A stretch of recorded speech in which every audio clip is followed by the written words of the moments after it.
Hello again and welcome to The Luxury of Choice, a B2B technical sales and business podcast brought to you by the training team of George James Limited.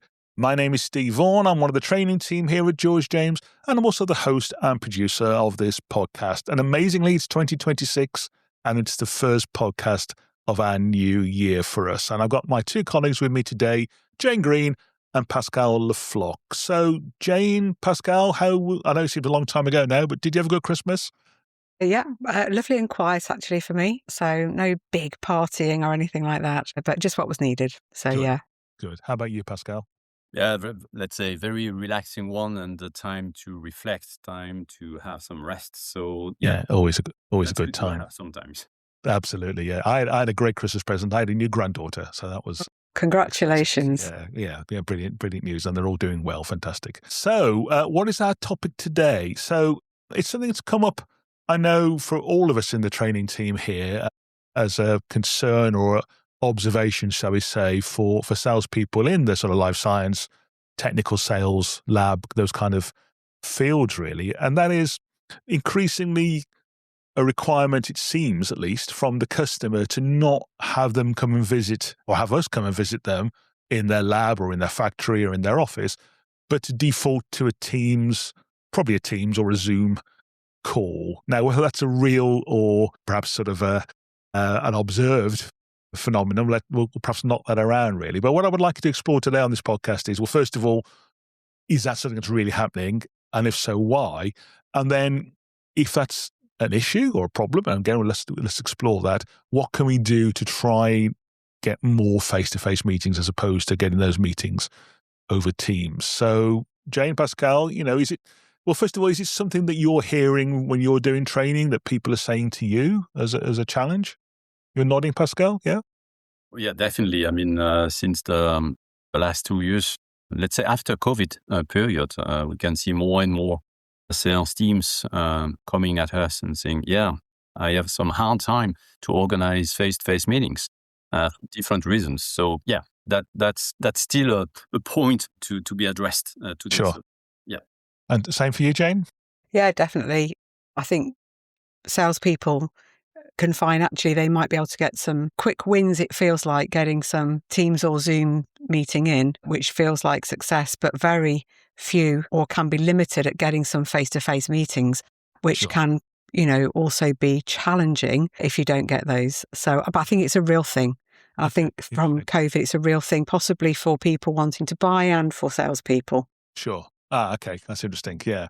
So I don't want to go into getting the appointment because we've done a lot of that in the past on the podcast. So, how do you get an appointment? Go back and look at some of our previous shows, really. This is more about handling the sort of pushback that says, I'll give you 10 minutes on Teams, really. Well, first of all, if the customer says, I can give you 10 minutes on Teams, is that a problem? Why is that not a good thing? How long do I have to answer? About 30 minutes, I think, Pascal. Yeah, let's say it depends on about the value you bring. Right. First, this 10 minutes, because I will not oppose remote meeting to a face-to-face meeting. Both could be, let's say, useful, could be powerful, but it depends about the value you bring to them. So my first point would be here, before answering your question, would be another one. Say, why would a prospect accept you on site rather than having a Teams or a Zoom meeting? Okay, that's a good point. So on the face of it, a Teams meeting is quick, it's convenient, and when we're using remote technology today, you're in Nottingham, Jayne, and you're in Brittany, Pascal, I'm in Oxfordshire, amazing technology. But what's the downside? What's the drawback, perhaps, then, of just having that 10-minute Teams call, Jayne, as opposed to getting into the lab or getting into the office? We can miss out on so much, I think, if we can't get in to see a customer directly face-to-face. There's something very powerful about meeting people face-to-face. Sharing the same space is something that builds, it's much easier to build trust, build rapport, build confidence. So as a salesperson, for somebody to have a conversation with you, there can be that element where you build that sense of confidence in you and your organization because you're present in that space. Because what, of course, we don't see so easily, we see each other's heads and shoulders here. I'm waving my hands around. Nobody can see that on the podcast, but that's what I do a lot. Me too. But, Just bring up the microphone.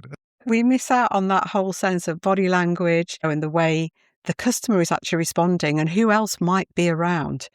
So if that's a team who is just out of sight but actually could be very much an influencer or part of that, so we miss out on the other people, the environment, the body language that we're picking up on.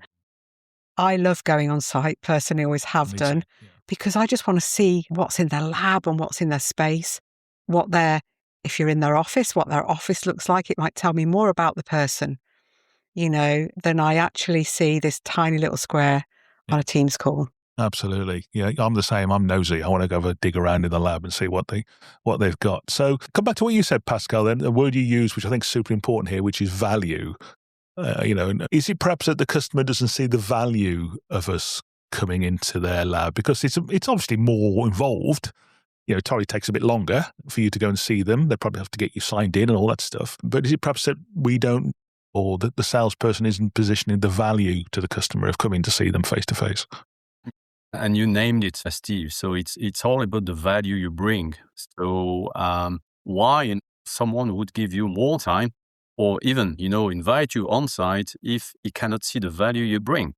So to me, it's more about, okay, first of all, run your search. Make sure that you catch information about who the customer is, what he's interested by, how he's selling or buying things. All the information you can collect about his behavior, his motives, whatever they are, but when this is about business. And then, first of all, you can make some connection with him that, first of all, you demonstrate him that you understand him or her. And then this is where, as Jayne said, the trust aspect comes into the equation because you bring more credibility and confidence. And this is where you start to open the door to the connection and the value you could bring. But it's not only about this, it's about the value you bring as a person representing a company. So you don't bring products. Great word. Yeah, great word. You bring solutions to the customer. So yes, how personalized your approach is, how do you answer his needs or her needs, what sort of differentiation you bring compared to any other vendor. So true. So this is all about this. And for sure, if you have only 10 minutes to demonstrate this, to me, that sounds short. So the key here is to find a way to leverage the conversation so that instead of this 10 minutes time in a remote way, the customer accepts to see you on site so that you can articulate all the value you can bring him over. I think that's a really good point. Because that 10 minutes, if you're only having a 10-minute slot, you are going to have many more of those 10-minute slots, ideally longer, to actually, get to the real discussion points and have enough information to understand fully the full challenges or, the pains that people are going through or the workflow that they need to be really understanding and looking at. You could observe so much more face to face. So that 10-minute slot, you might need 10 of them. Yeah. We think it's efficient, but actually long run, is it really? No, I don't think it is. And I think, unfortunately, I think customers have been educated probably by people, salespeople over the last few years that what we're going to do is just turn up and pitch product at them. We're going to turn up and tell them how great we are and how great our latest XYZ product is, really. To bring the value to the customer really is to be able to put ourselves in their shoes, really, and to understand what their challenges might be, what they'd like to do better or quicker or faster or cheaper or whatever. And that's where the preparation comes in, I think, guys, in terms of preparing before we go and see the customer, really, by being able to do our research. It's never been easier, I think, to do our research than it is now with the technology we have available to us, really. So it's being able to bring that value again, isn't it, Pascal? Yeah. It is. And you made me thinking about the following idea is that let's not fall into the trap of becoming lazy. Meaning that it's easy to organize a video call, both for customer and for any of us. The point is that if you stick to this, then you are losing time at the end of the day. And back to what Jayne said, yes, a good argument is that video call is easy to set up, but we will need probably a number of video calls Yeah. to explore your needs, if I talk to the customers, and reach a point where we can move on. So instead of this, I propose you to go on site, and in one meeting, we probably save 4 or 5 follow-up meetings. Absolutely. Remote meetings, Okay. Yeah, great point. I was It looking is. for a quote that I found before as part of my prep for this show, and I found it now. I was trying to find it before the show, and it says, what mistakes do sales? No, wrong one. Buyers don't reject visits; they reject poorly defined visits. And I think that's a great quote, isn't it? Really, that it's that the customer doesn't see the value again or the benefit to them of us going on site as opposed to having the 10-minute team call. Really, so let's explore that, and then and I know, Pascal, you came up with some great thoughts as part of our prep before the show, really. But when the customer says, "I'll give you a 10-minute," you can't come on site, but I'll give you 10 minutes on Teams. That's an objection, and we have a whole training program on handling objections, don't we? But in the specific objection here, how do we handle it? How do we deal with it, guys? What kind of things can we do to respond to the customer saying, "I'll give you 10 minutes"? Okay, we can just say, "Great, thank you." But if we really think the benefit for the customer is for us to come on site, how can we handle that? How do we deal with it? Yeah, probably. Yeah, I have no, let's say, firm answer to this. But the first thing is, of course, is to accept the objection as it comes. We formulate it. So, are you proposing that we spend 10 minutes on such a key project as the one you just described? So, first of all, you make the customer realizing that. Is it really serious about spending only 10 minutes on such a critical topic? Yeah. So this question itself could make the customer thinking twice.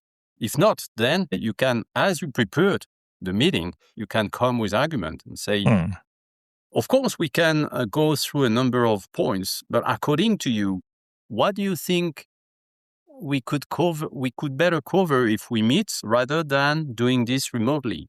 Love that. So then you orientate the conversation towards where you want to go, and that being more beneficial for the customer. Yeah, because absolutely. It's not just to get the on-site visit itself. No, it's because you know that it will be more beneficial for the two parties. So we should acknowledge their sort of pushback, but then ask the question, why do you think it would be better to have a Teams call? Or what do you think we could achieve more if we were to see you face-to-face? So almost put it back to the customer, Jayne, yeah? Yes. Definitely. I think certainly acknowledge that. If a customer, and again, it's that check, isn't it? Are we saying, "Oh, hey, I can do a quick 10-minute Zoom Teams call with you"? Or is the customer saying, "Let's set this up for a quick 10-minute call"? And I think it's really good to acknowledge it, to say, "Hey, I hear that you're saying a 10-minute call, would be good. Is that because it's really pressing today, tomorrow? What is the timeline available for that?" But I would really like to, in my experience of speaking to other customers, again, we just acknowledge that, but also then, is that important to you? How much of a decision and discussion do we need to take so that we haven't got incomplete information to be able to, take this further down the line with you? And I think it's really good to frame that with a customer, to understand that actually you want to get a full picture, a full understanding. Because the people we're visiting and our listeners are helping in the field, they're customers. They're dealing with complicated things. They're dealing with, laboratory processes, industrial processes, life science processes, often dealing with multifaceted technology, different outcomes, different requirements. It might be, high value projects. It can be multi-million-dollar installations, really. And these are complicated things, really. And surely, complicated matters deserve real, proper face-to-face deep dive understandings that just a quick 10-minute call will never be able to help us do, really. So perhaps we just need to explain that better to the customer almost in that respect. Yeah. And also say what we want, say what we believe is right for them, because we're trying to find a solution fit for them, not just about presenting our product. And I think that's really important. It's about the valuable time.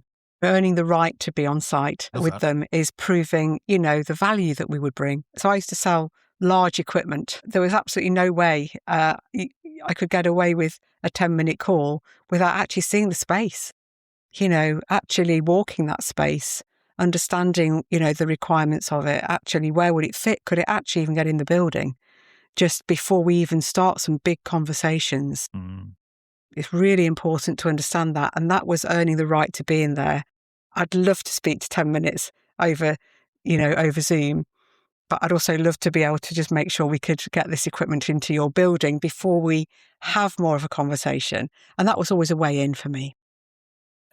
And thanks, Jayne, because I would like to give echo to you just said, especially for industrial installations, because how can you figure out what's going on if you cannot see in, let's say, the equipment's there in the lab and how it fits and different type of issues if you don't visit them. So my question to the customer would be then, if he's still reluctant to an on-site visit, okay, in that case, what would give you greater confidence in your decision? A presentation or a field observation?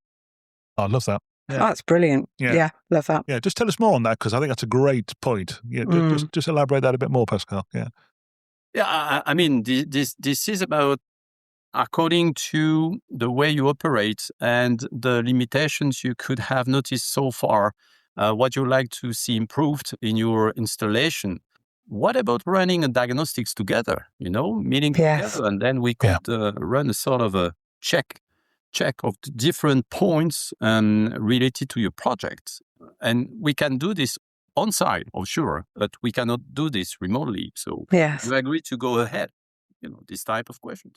So what we're doing here then is that we're not asking for a meeting, we're asking for an outcome, or we're offering an outcome, so to say. Yes. Yeah, a real outcome. So it's not can I have a meeting so I can come and sell to you? Can we look at how we can save you money? Can we look at how we can improve your efficiency? Can we have a look at how we can reduce waste, or whatever the scenario would be? You're nodding on that, Jayne. Is that something you'd see working? Yeah, definitely. And I think that whole journey of, walk me through your process. And then we have that ability, particularly if we've done our research with a customer, we know the outcomes that they can expect, and whether it's some sort of return on investment calculation that we can help them to make some savings. What is really important here?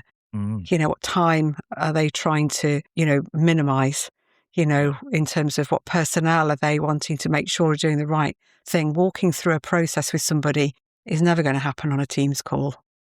No. But it's very much, that value. I think if we can explain that to the customer and look at the solution and a fit for them, they're going to be more than welcoming, on most sites. Now, some sites, of course, if they are a CRO or they've got some real challenges getting in, of course, there's going to be some, more difficulties within that. But that ultimately, those kind of walkthroughs are going to be needed.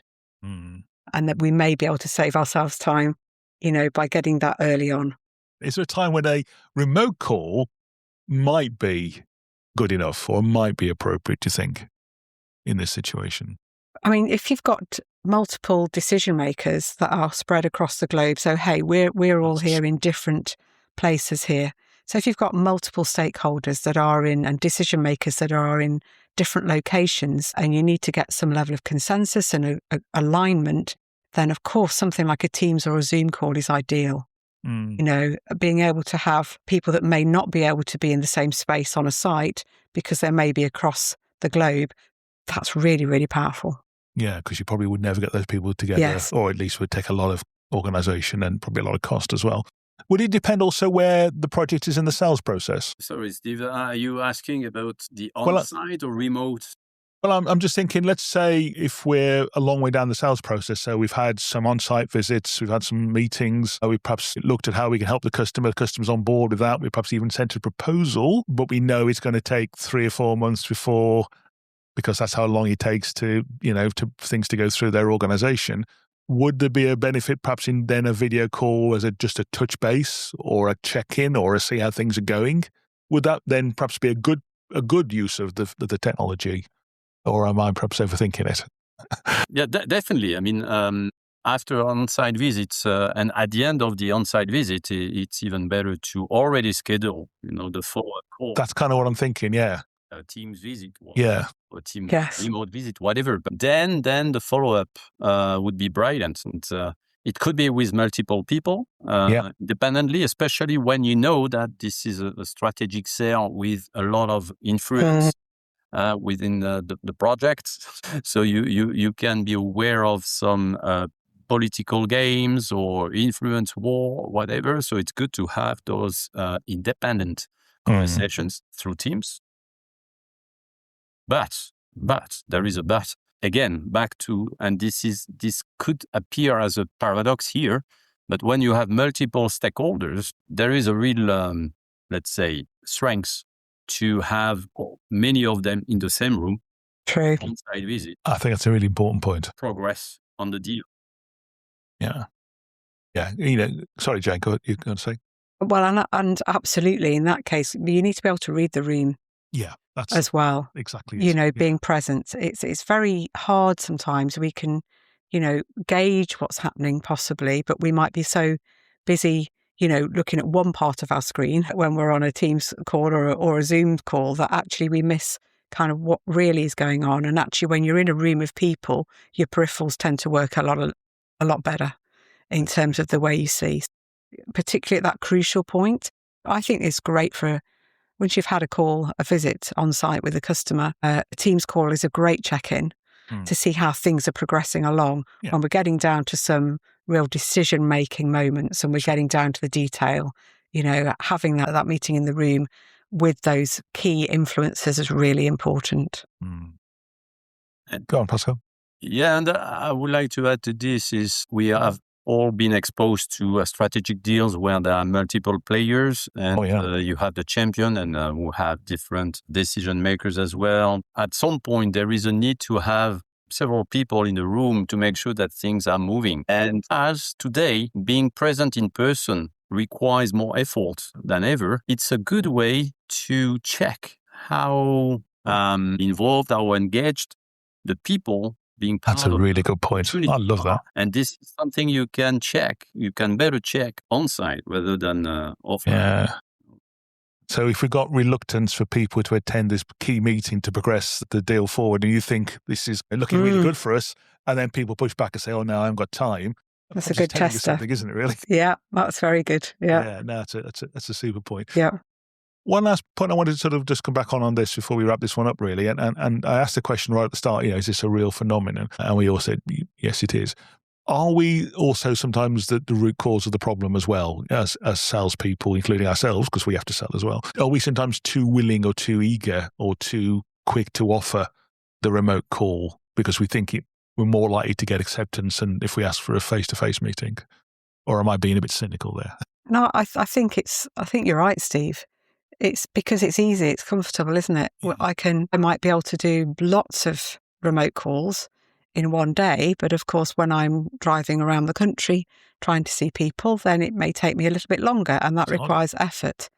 And so I think, Pascal mentioned right at the beginning, the last few years, and I think a bit of a throwback still from COVID of where we had to do that. There's still that we easily adopt a habit, don't we? Yeah. And a habit could be, this actually makes life a little bit easier for me. So, do we actually still maintain that? Whereas actually that may not be best practice every time, and it's getting that right balance of the value between both. It is. There is value in both a video call, and there's much value in on-site visits. And it's finding video call. You can't have a good nose around and dig around. No, you can't. You can't see where your competitors are. That's a great point. Yeah. What's that shiny box in the corner? I don't know. Somebody bought it 5 years ago. We never used it. That kind of stuff. Yeah. I always love about the job. Yeah. Or somebody else's equipment stuck in a lift somewhere that that's got wedged in. You miss all of those lovely things. You do. And I know that many salespeople are under quite high expectations in terms of activity levels, number of calls. There's all KPIs are often said about call rates and things. But I think I can say with some degree of confidence that every sales manager out there would recognize the benefit of 4 great field calls as opposed to 6 average Teams calls in a day. I think I'm right saying that, guys. Yeah.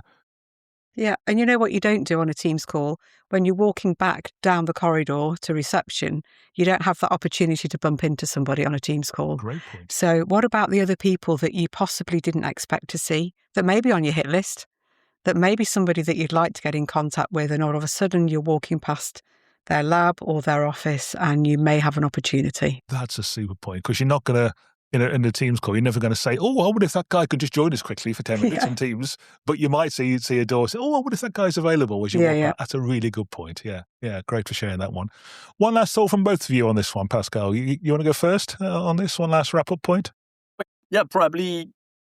Yeah, just to wrap up on this, I would say that you cannot obtain more on-site meetings by pushing harder. That's a great point.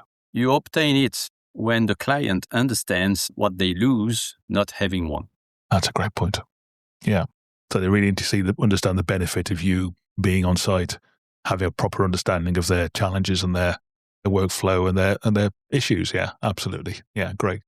One final one from you, Jayne? Well, it's hard to top that, but I would say, differentiate yourself from, the competition who may still be hiding or, mainly do things over a team or a Zoom call. Be present. Yeah. There is something incredibly powerful of meeting people face to face. Yeah.